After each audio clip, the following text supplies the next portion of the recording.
Redko se zgodi, da kdo iz Slovenije prejme nagrado tudi na tujem.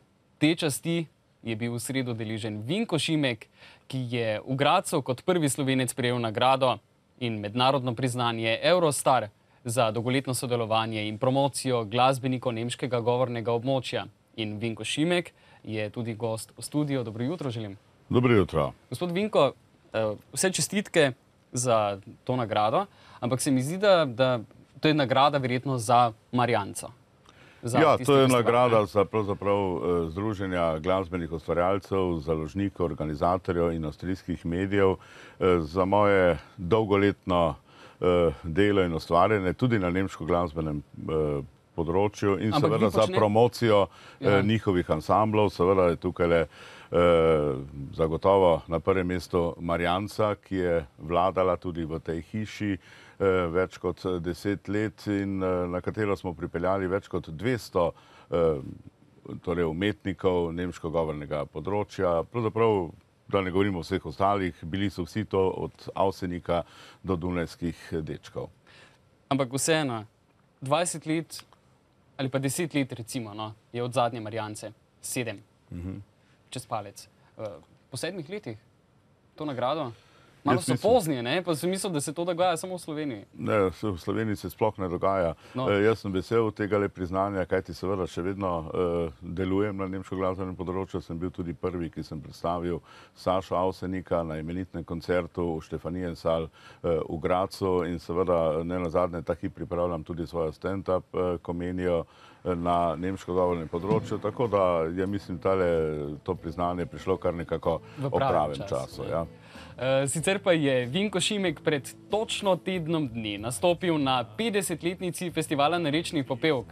Kaj vse se je dogajalo v zaodrju, vam razkrivamo v naslednjih 4 minutah.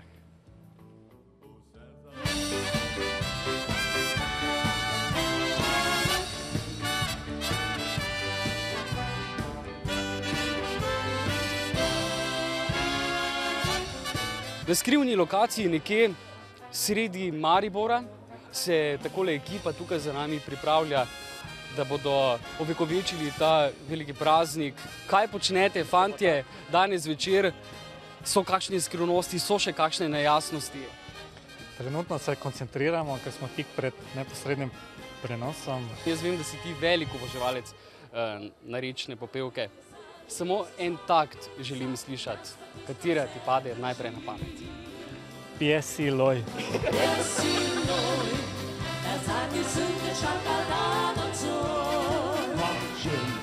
Danes bom celo nastopil na tem prekrasnem festivalu. Se že zdaj veselim. Zraven mene mislim, da bo tudi Alfi Nipič. Ja, pa v drugi pesmi tudi Edwin Fliser. Ja.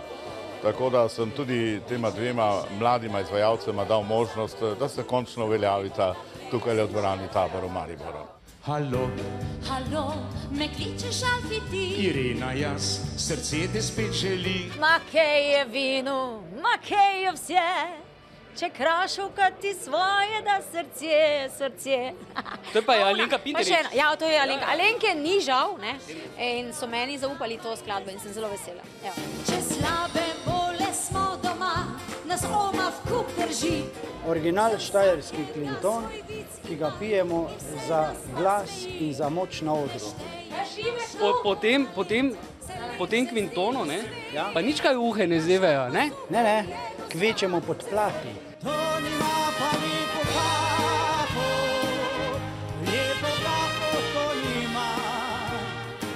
Ko bo stopil Vinko na oder, bodo gledalci vstali in družno zaploskali. Je tako?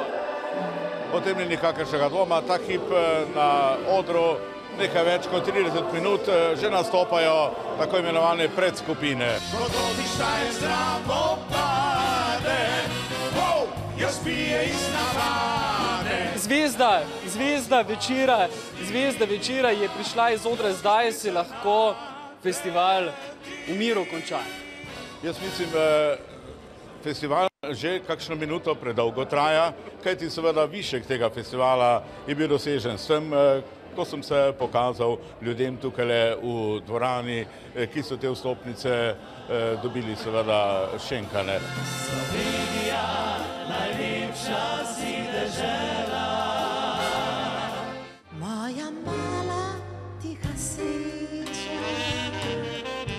Bogi naš Joža, žena ga Boža, rad bi ostal še, pa mora domu.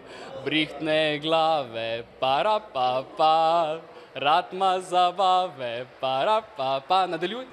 Bogi naš Joža, žena ga Boža, rad bi ostal še, pa mora domov. Še en liter in daj kitaro. Ko Toti Štajer z Dravo pade, zagotovo znate. Ne pojem jaz. Mene so učili pravilnega govorjenja, ne petja. Počnem stvari, ki jih znam, stvari, ki jih ne znam, jih pač ne počnem. To je preprost recept in mnogi bi se morali tega držati. Tudi nekateri, ki govorijo in tisti, ki pojejo, pa jim to ne gre vedno najbolje. Zdaj pa jaz delam oboje. Dobil je izblik, življenje, da vse tovarištvo vse. Kakšna je prihodnost? Vi kot producent morate to videti. Malo parafraziram. Kamero gor obrni. Bolj dolgo ali gre pa le, če parate še, kak gre, rečemo vam, no zdaj pa gre. Tako, dame in gospodje, vsega lepega je enkrat konec in tako je tudi 150. narečno popevko najstarejšim slovenskim festivalom zabavne glasbe. Se vidimo morda na 51. Kdo ve? Srečno! Ja, v reportaži Vinko Šimek in tudi v studiu še vedno gospod Vinko Šimek, zdaj bogatejši za tole nagrado. Zakaj niste, če se vrneva seveda k tej nagradi, zakaj ste se obadali z Nemčijo, Avstrijo, Švico? Ni lažje pogledati čez Kolpo?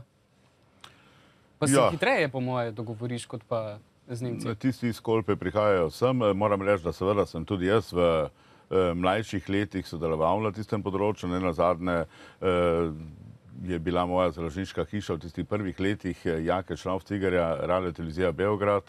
Tam sem pokasiral tudi 5 zlatih plošč, kasneje še nekaj pri ljubljanski hiši. Sodeloval seveda veliko let z Dudekom, s katerim so tudi imela zlato kaseto in sodeloval tudi recimo ob jubilejih, recimo nogometnega kluba Hajduk po vsej Evropi, takrat v družbi Oliverja Dragojeviča in slavnega nogometnega reporterja Mladena Deliča, tako da tudi takšnih spominov pravzaprav sem bil deležen. Ampak glavni razlog, zakaj ste se pa na sever obračali? Je tudi zato, ker seveda sem študiral na Dunaju pri slavnem Fricu Muljarju, žal že pokojnem, igro in seveda to so bili lepi časi. Takrat sva bila cimra skupaj s slavnim dirigentom Edvardom Hollentanerjem, se vozila na Dunaj, takrat še ni bilo vseh teh avtocest. Bili so to seveda lepi časi, vredni lepih spominov, ki se vedno znova vračajo in veliko je bilo seveda teh imenitnih nastopov, tudi kasneje, ko sem z Alpskim kvintetom rajžal kot moderator po vsej Evropi, pa seveda bil v družbi tudi Slavka Avsenika in njegovih muzikantov. Skratka, kar nekaj teh zgodb, ki bodo nastale in zapisane tudi v kakšni knjigi, ki bo išla. Krasno in veselimo se že vaših stand-up komedij, jaz jih žal ne bom razumel. Prav gotovo boš, če mene pogledaš, se boš smejal. Hvala lepa, gospod Vinko Šimek.